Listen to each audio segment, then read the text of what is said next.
Today, we're talking about how to fix your bitter espresso. Now, there's three main areas, which is your beans, your equipment, and your brew recipe that's going to affect this the most. Now, which one are you having troubles with? Well, let's dive deeper into each one of these and see if we can fix the problems that you're having. Now, when we talk about beans, it's really about the age and the roast of those beans. So the lighter the roast is, the more acidic it's going to be, where the darker the roast, the more oils are going to come out on that bean, and it will give a lot more strength and be a lot more bitter. So if you're buying a bitter bean and you don't enjoy a bitter bean, don't drink it. Buy yourself the right kind of roast. Now, a lot of roast which cafes use in the specialty coffee market is something like a city or a full city. So it's quite caramel sort of color, just a little bit of brown. It's definitely not black and oily. So if you're buying a bean that's black and oily, try and find something that's a bit fresher, and that's going to help you get less bitterness. Now, on the bag, try and find a roast date rather than a batch date. And if you can consume that coffee between 10 and 20 days, you're going to find that window is going to taste the best. Closer to 20 days, it's going to be more sweeter. If you get earlier than 10 days, you're going to have a lot of CO2 still in those beans. The gas is going to be in there, and that's going to be a bit funny on your tongue. And a lot of people in our cafes that have problems when they say our coffee's bitter, it is because we've sent it out to them, it's 2 days old, and they're tasting all of that carbon dioxide. So there's the two ends of the scale, too fresh or too old. Then you've got to consider what type of beans are you actually drinking. Are they a Robusta or an Arabica or a blend of them both? Now read the packet, it'll tell you what you've got. We only use Arabica beans and specialty graded, but some companies will use a Robusta, which is a lower grade of coffee, and add it with Arabica to give it more body and strength and flavour. And usually that will make it a lot cheaper to produce as well. Then you've got single origin coffees, which is that one coffee from one particular farm just highlighting a really beautiful, unique flavour, either from the environmental factors like the humidity, the climate, the altitude, or the soil it's grown in, or the process that that farm has actually done to change the flavour after it's harvested. So is it a washed coffee, a natural processed coffee, which will impregnate different flavours into those beans. Sometimes they're called a bit funky, some sweet sort of different kind of flavours that can come in there. So that's down the single origin, and usually that's best for black coffee. Then you've got the equipment. Now you can see here, this hopper is dirty. It took me a while to get to that stage, but basically the oils from the beans are now sticking onto this hopper. Now they're going to sit in there and make your new fresh beans stale. They're going to add old flavour to it. So you want to make sure that your hopper is clean. You want to make sure also that the blades in your grinder are new. A lot of people think blades last forever, and they don't. The older they are, the less they're going to grind, or less effective they're going to grind, which will create more heat and essentially change the flavour in that ground coffee when it's going to have water added to it.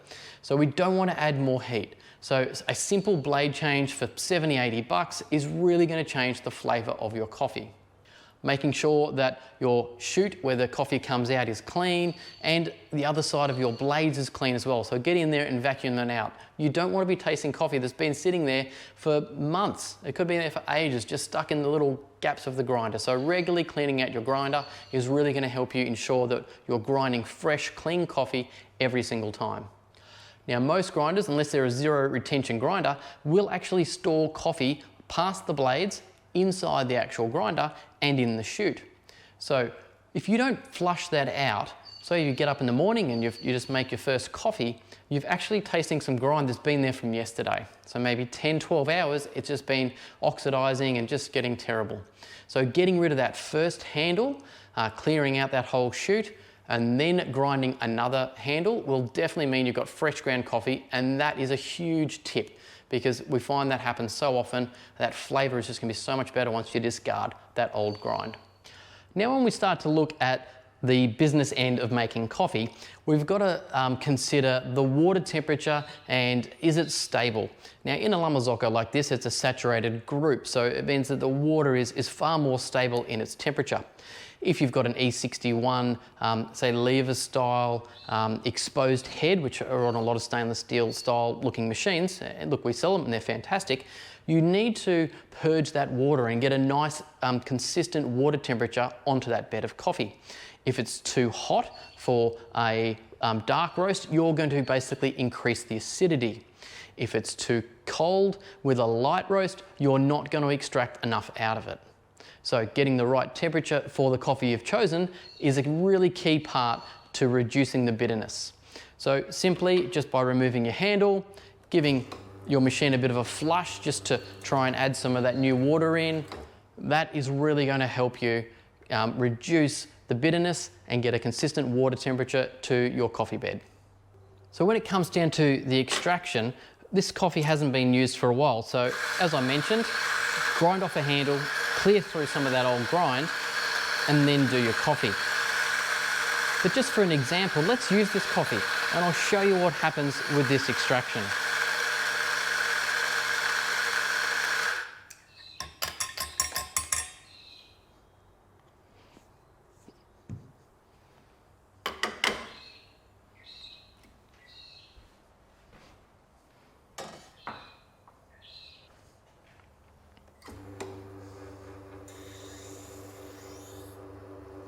Okay, you can see it came out quite fast out the end there, and then it tucked back in. It's starting to run quite fast now. We're only at 13, 14 seconds, and we're really starting to gush that liquid out really quick. So I'm just going to stop that. All right, now you can see that there's some paleness there. It's pretty much one color all the way through. So, yep. That doesn't smell that awesome. And all I'm going to do is discard this. And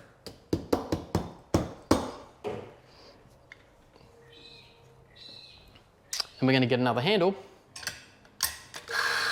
Give our machine a flush to get rid of those old coffee grinds out from the head.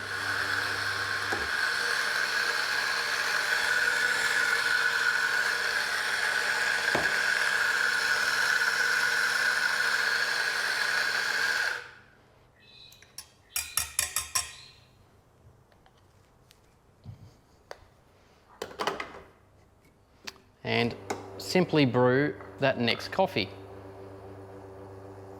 You can see it is a lot darker and a lot more chocolatey, and it's the structure of that actual mouse tail or stream is far more solid. We're not getting as much wobble. I'm going to turn that off again. That was at 18 seconds. The other one stopped at 20. But you can see there's this really beautiful sweet dark colours that have come at the start. Then we've got a bit of a blending coming through down to the pale colours. So just by clearing out the old coffee or the stale coffee that was in there, we've reduced bitterness and gotten a lot more sweetness there at the start. I didn't change grinds, I didn't do anything. So that is really an equipment fix that you need to do rather than a recipe change. Now, is your machine clean? A lot of people tell us that they keep their machine clean, but there is always never enough chemical getting in here and cleaning that shower screen. We get them in and people say there's faults with their machine and they're playing up, and the shower screen, once we take it out, it just has this really black tar all over it, and it's just not letting any coffee through. So all you're tasting is this old coffee oil that's been there for months. So making sure this is clean is imperative to get rid of that bitterness. The other one is your group handle. When was the last time you took your basket out, cleaned the bottom of the basket, and cleaned the inside of your portafilter? Also, down where the spouts are, where the water comes out, you've got to make sure that they're spotless. Again, they will have build-up of old coffee and really taint the flavour of your coffee. So, clean machine gives you a clean coffee and less bitterness. Now, how often do you clean your machine? Well, the tip we give is every time you put a new bag of beans into your hopper, make sure you put chemical through your head. Then you know that it's beautiful and clean, and you're going to taste those wonderful new beans you spent your hard-earned money on. So now we talk about recipe, and that is understanding how much coffee we're putting in our baskets, how much water is passing through that coffee, and the end yield that we've got at the end. And I know a lot of you just want to put coffee in from a grinder, tamp it down, whack it in, and get some water through it. And look, that's fine. but the better you can focus on that, the tastier your coffee is going to be and the less bitterness. On the end of the extraction, if you run too much water through coffee, it's going to look pale and go bitter. Now I've got another video that we've just put up recently and we're getting huge amounts of feedback onto how to look at these things visually rather than having to weigh them, and we've got the other videos about weighing your shots. So check those out and that will help you refine your recipe. But I want to also talk about our recipe. This is the 21 gram basket. We've got 22.5 grams coffee in here. When we run our water through, it's going to take 30 seconds to get us 45 grams of liquid weight at the end. And that to us is a perfect shot. We would have to turn this off manually on this machine. In an auto volumetrics machine, that is when you would want that button to be stopping. So now I'm going to demonstrate under extracting coffee. If you're not going to get the sweetness out of this coffee, it's just going to pass through so quickly the water that it's going to be bitter and terrible. So if this is happening, you definitely need to get a finer grind. You can see it's just gushing out. We're basically going to get nearly a full cup now in 11 seconds. I've got so much liquid there. It just smells terrible. We didn't get any of the great sugars or nice flavors coming out of that bean. So that is under extracting to get bitterness. If you've got your coffee way too fine, it's going to take a long time for that water to make its way through the coffee bed.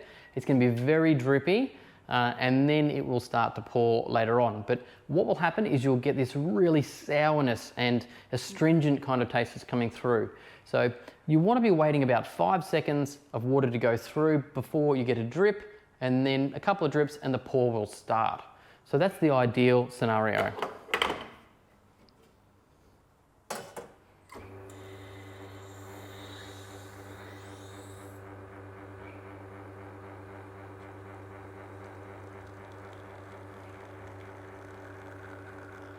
This is perfect. This is great. It was 8 seconds before that coffee came out. We've got a nice constant flow coming out. I'm going to stop that at 20 seconds, the same as all the other shots we had. And you can see that real rich, beautiful color. It's well balanced. It smells sweet. It doesn't smell bitter. There's a really nice aroma that's coming through. And that would be the kind of extraction that we're wanting to achieve.